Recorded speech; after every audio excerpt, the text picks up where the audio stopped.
आणि तुम्हाला गुंठ्याला 185, 270, 325 इतिहासातलं सगळ्यात मोठं पॅकेज, ही थट्टा चालवलेली. आणि तुम्ही काय करता, तुम्ही भुलता. मी तुम्हाला तुम्ही हतबल झालेला आहात. जगायचं कसं, तुम्ही आता काका बोललात ना, आम्ही काय करावं. अरे तुम्ही लढायचं, आम्ही तुमच्या सोबत आहोत. लढण्याशिवाय पर्याय नाहीये. जर का हताश होऊन बसलो तर मग काय बसलेच आहेत ना टोणगे. यांनी एक तर सरकार आपलं राजाजी का पाडलं, का गद्दारी केली. कारण आम्ही थेट तुमच्या खात्यामध्ये पैसे टाकत होतो. मग ते कर्जमुक्ती असेल किंवा आपत्तीचे नुकसान भरपाईचे पैसे असतील, तुमच्या खात्यात थेट एक रकमी येत होते की नव्हते एवढं मला सांगा. आणि आता जे काय चाललंय, विम्याचे पैसे किती जणांना मिळाले, पण ज्यांना मिळाले ते कसे मिळाले. 1 रुपया, 5 रुपये, 6 रुपये, 21 रुपये, 30 रुपये. आणि आता जी मदत येते ती सुद्धा मला काही यादी मिळालेली आहे. कोणाला 500 रुपये, कोणाला 1100 रुपये, 1700 रुपये. म्हणजे ठिबक सिंचन मी समजतो, बागायती शेतीला जास्त लागतं. यांच्या मदतीचं ठिबक सिंचन चालले, थेंब थेंब टाकत चाललेत. म्हणून मी त्यांना दगाबाज म्हणतोय. त्या दगाबाजीने तुम्हाला फसवलं. मी काल सुद्धा तो व्हिडिओ ऐकला, आता मला सुद्धा कंटाळा आला तेच ऐकून. देवेंद्र फडणवीस तेव्हा काय म्हणाले होते, भाजपचं सरकार आलं तर आम्ही शेतकऱ्याचा 7-12 करू, कोरा कोरा कोरा. जमिनी व्यवहार रद्द करण्यासाठी पार्थ पवारांच्या कंपनीला 42 कोटी रुपये भरावे लागणार आहेत. यामध्ये 21 कोटींची स्टॅम्प ड्युटी आणि 21 कोटींचा दंड भरावा लागणार आहे. रजिस्ट्री ऑफिसनं तशी नोटीस पार्थ पवारांच्या कंपनीला पाठवली आहे.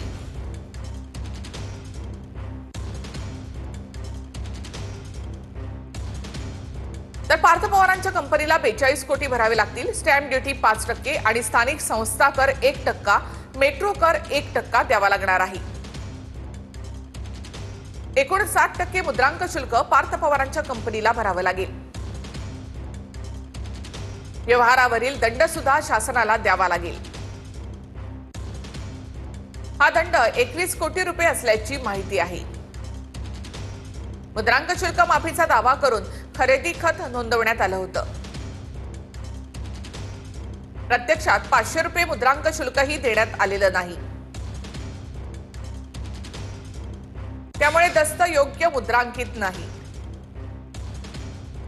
तर पार्थ पवारांच्या कंपनीला त्यामुळे 42 कोटी रुपये भरावे लागणार आहेत. हा व्यवहार रद्द करण्यात आलेला आहे. मात्र व्यवहार रद्द करण्यासाठी 42 कोटी रुपये पार्थ पवारांच्या कंपनीला भरावे लागतील.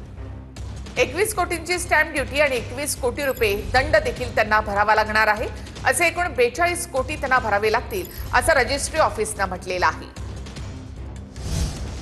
सरकारी अधिकाऱ्यांनी पुराव्यानुसार दंडाचा निर्णय घेतला असेल असं शरद पवार म्हणाले आहेत. प्राथमिक दृष्ट्या जे आढळलं त्यानुसार कारवाई करण्यात आल्याचं चंद्रशेखर बावनकुळे यांनीही म्हटलंय.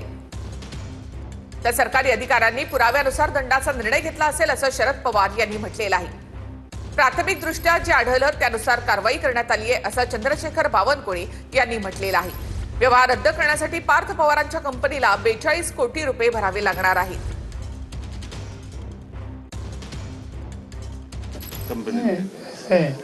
सरकारी अधिकारी त्यांनी निर्णय घेतला.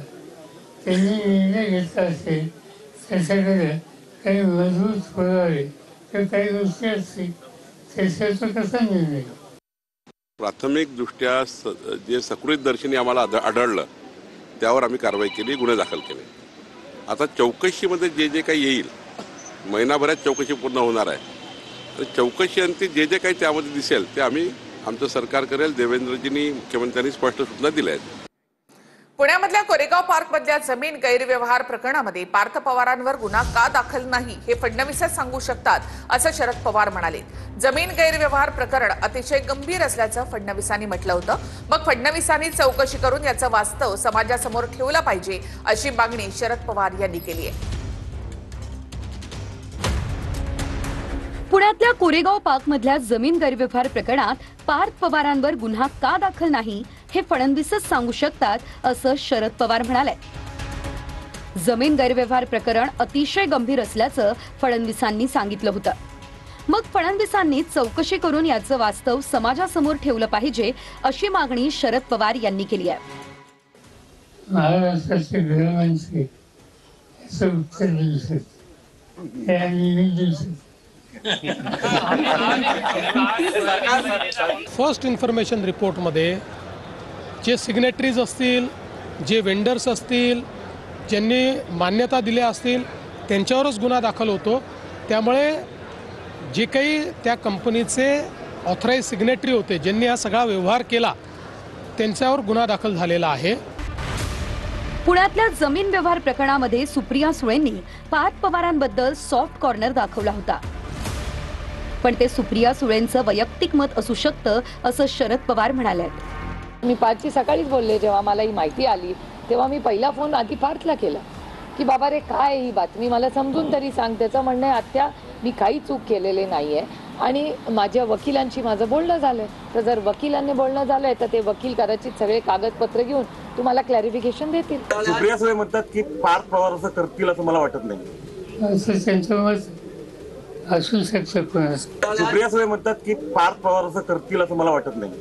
असं त्यांचं मत असू शकतं कोणाचं. पार्थ पवारांच्या कंपनीनं खरेदी केलेल्या जमिनीचा व्यवहार रद्द झाल्याचं अजित पवारांनीच सांगितलं होतं. या व्यवहारात एका रुपयाचाही आर्थिक व्यवहार झाला नव्हता असंही अजित पवार म्हणाले होते. यावर पुण्यातले सामाजिक कार्यकर्ते विजय कुंभार यांनी आक्षेप घेतलाय. यामध्ये ते जे काही डॉक्युमेंट झालेले होते ते सगळे कॅन्सल करण्यात आलेले आहेत. जो काही व्यवहार झालेला होता तो कॅन्सल करण्यात आलेला आहे. तुमच्या लक्षात येईल की ह्या व्यवहारामध्ये 1 रुपया पण दिला गेला नाही, तरी मोठे मोठे आकडे सांगितले ते सगळे कॅन्सल करण्यात आलेले आहेत.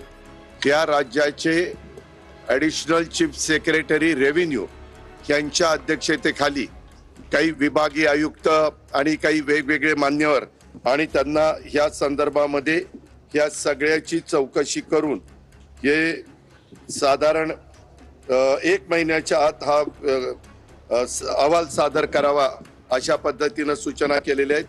हे जे अजित पवार म्हणाले त्याच्यातून त्यांनी त्या अनेक विषयांची कबुली दिलेली आहे. एकीकडे म्हणायचं की पार्थला हे माहिती नाही, पार्थचा काही संबंध नाही, नंतर म्हणायचे की तो हा व्यवहार माहिती घेतोय, मागे घेतोय. म्हणजे हा संबंध आहे की नाही. त्यामुळे याच्यामध्ये जरी व्यवहार रद्द केला तरी झालेला गुन्हा, पैसे न देता व्यवहार केला म्हणजे त्याच्यामध्ये कुठेतरी मनी लॉन्ड्रिंगचा प्रश्न येतो. आणि इतरही अनेक गुन्हे त्याच्यामध्ये, म्हणजे रेव्हेन्यूचे गुन्हे त्याच्यामध्ये आहेत.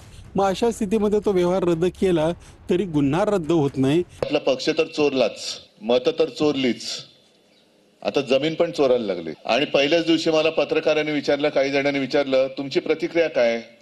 म्हटलं कशाला देऊ प्रतिक्रिया, काहीच होणार नाही याच्यामध्ये. मुख्यमंत्री कोणी असला तरी त्याची गाय केली जाणार नाही. चौकशी समिती नेमतील, क्लीन चिट देतील, विषय संपला. झाले की नाही तसं?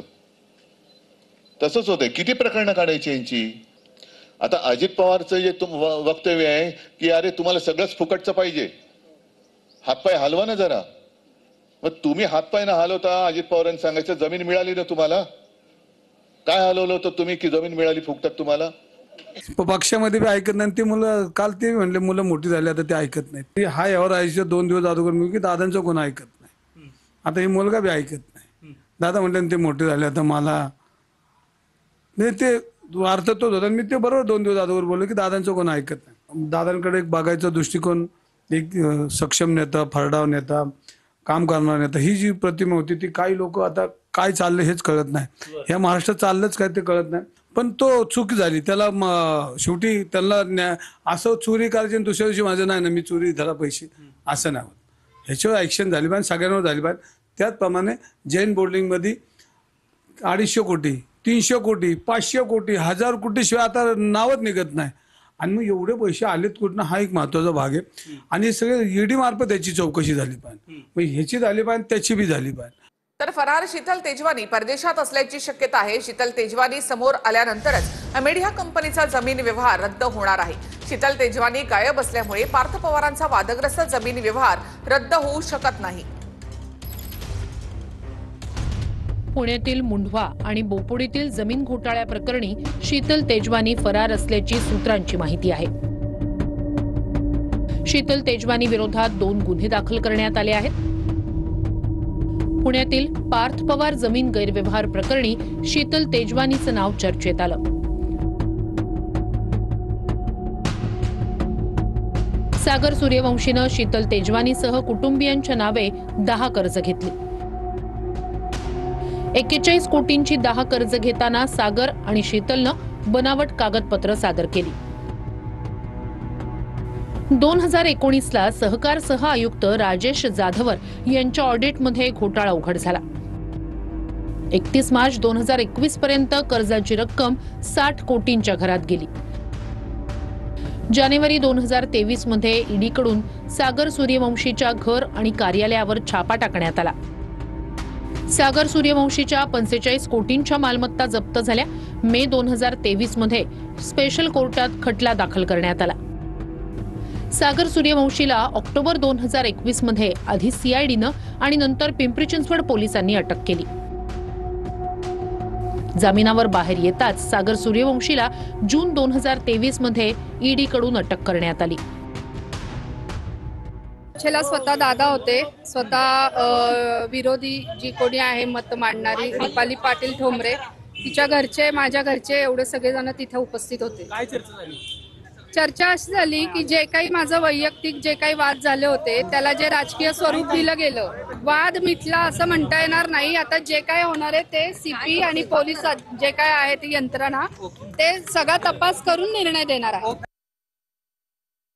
व्हिडिओवरनं ते जे काही वाद झाले तिने सांगितलं की रुपाली पाटील ठोंबरे आणि तिची बहीण, तिची मावशी यांनी मारलं. बीडमधनं इथं मी येतो, या दोन्ही केसेस, हा ज्या वादावादी किंवा जो काही प्रसंग घडलेला तो प्रसंग त्यावेळेला पोलीस स्टेशन मध्ये वाद गेला होता. तो वाद संपवण्यात आला होता. पुन्हा एकदा त्या माधवी खंडाळकर यांनी सीपीला तक्रार दिली आणि अर्ध्या तासाच्या आत हा तक्रार गुन्हा दाखल करण्यात आला. माधवी खंडाळकर आणि तिच्या भावावर 354च्या विनयभंग केला म्हणून तो गुन्हा दाखल केलेला आहे. माधवी खंडाळकरांचा गुन्हा कोणाच्या सांगण्यावरनं दाखल करण्यात आला त्याचाही तपास व्हावा म्हणून मी सीपींकडे तसा अर्ज केलेला आहे. सिंधुदुर्गमध्ये ठाकरेंशी युती केली तर 2 जिल्ह्यांमध्ये शिंदेंच्या शिवसेनेशी संबंध तोडू असा इशारा नारायण राणेंनी दिला. तर 3 पैकी 2 आमदार आमचे, वेगळं लढण्याची आमचीही तयारी आहे असं उदय सामंतांनी म्हटलंय. सिंधुदुर्गमध्ये शिंदेंच्या शिवसेनेची आणि ठाकरेंच्या शिवसेनेची युती झाली तर सिंधुदुर्ग आणि रत्नागिरी जिल्ह्यामध्ये शिंदेंच्या शिवसेनेशी संबंध तोडू असा इशारा नारायण राणे यांनी दिलाय.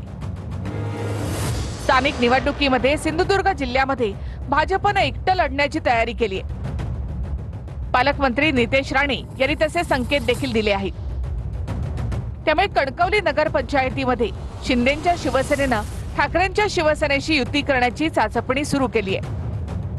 त्यावर नारायण राणेंनी नाराजी व्यक्त करत शिंदेंच्या शिवसेनेशी संबंध तोडण्याचा इशारा दिलाय.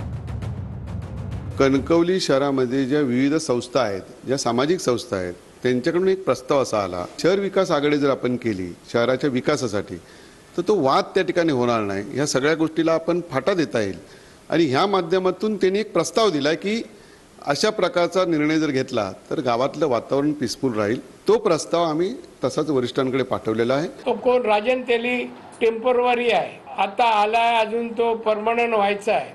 अजून माझी शिंदेची भेट व्हायची आहे. ते म्हणजे परमनंटचा सिक्का लागाव की न लागाव. आणि अशा बातम्या कशाला, काही होणार नाही. नाही, बीजेपी 1 नंबर, एकनाथ शिंदे 2 असं होईल. सिंधुदुर्ग जिल्हा परिषदेवर भाजपचाच अध्यक्ष होईल असं नितेश राणे यांनी म्हटलंय. तर सिंधुदुर्ग जिल्हा परिषदेवर शिवसेनेचा भगवा फडकेल असं वक्तव्य निलेश राणेंनी केलंय. तर नारायण राणे यांनी मात्र युतीतच लढावं अशी इच्छा व्यक्त केली आहे. मी आहे तोपर्यंत राणे कुटुंबात भांडण होणार नाही असंही राणे म्हणाले. आम्हाला शेवटी भारतीय जनता पक्षाच्या प्रत्येक कार्यकर्त्याची इच्छाच आहे की भारतीय जनता पक्षाचाच अध्यक्ष इथे बसला पाहिजे, राणे साहेबांच्याच विचाराचा अध्यक्ष बसला पाहिजे. कारण गेली 25 वर्ष ही राणे साहेबांच्याच विचाराचा भारतीय जनता अध्यक्ष जिल्हा परिषदेवर बसलेला आहे. आज जरी असं वाटत असलं नियोजन आमच्याकडे सर्वात चांगलं आहे, 100% आहे आणि उद्या जिल्हा परिषद पंचायत समितीवर 100% शिवसेनेचाच प्रभाव पडणार ही माझ्या मनामध्ये शंका आहे. मी जोपर्यंत आहे तोपर्यंत राणे कुटुंबात अंतर्गत कोणताही वाद होणार नाही आणि वाद होऊ देणार नाही. सगळ्यांची इच्छा आहे की ही युती अशी व्हावी आणि त्याप्रमाणे युती होईल. सिंधुदुर्ग जिल्ह्यामध्ये भाजप एकटं लढणार असेल तर शिवसेनेची देखील तशी तयारी असल्याचं उदय सामंत यांनी म्हटलंय. आता सिंधुदुर्गामध्ये स्वतः पालकमंत्री महोदय यांनी सांगितले की मैत्रीपूर्ण लढायचं आहे. ठीक आहे, जर युती करून लढायचं नसेल, मैत्रीपूर्ण लढायचं असेल, आमची देखील तयारी. सत्तेशिवाय राहू शकत नाही. पुण्यामधून पाण्यातून मासा जसा बाहेर काढल्यानंतर थडपडतो तसंच राष्ट्रवादीचं होतं असं वादग्रस्त विधान तानाजी सावंतांनी केलंय. दोन्ही राष्ट्रवादी एकच आहेत असं तानाजी सावंत यांनी म्हटलंय. राष्ट्रवादीची अवघात अशी आहे, सत्तेशिवाय राहू शकत नाही. पाण्यात मासा बाहेर काढल्यावर जसं होतं तसं होतं आणि वर्षात आलंच ते. आणि त्यावेळेस सुद्धा मी सांगत होतो ही दोन्ही राष्ट्रवादी एकच आहेत, वेगवेगळ्या नाही. ह्याचा प्रत्यंतर तुम्हाला गेल्या 10 दिवसात गेल्या महिन्याभरात आला असेल. कोणाला पटवून ना पटवून जी माझी मतं आहेत ती आहेत.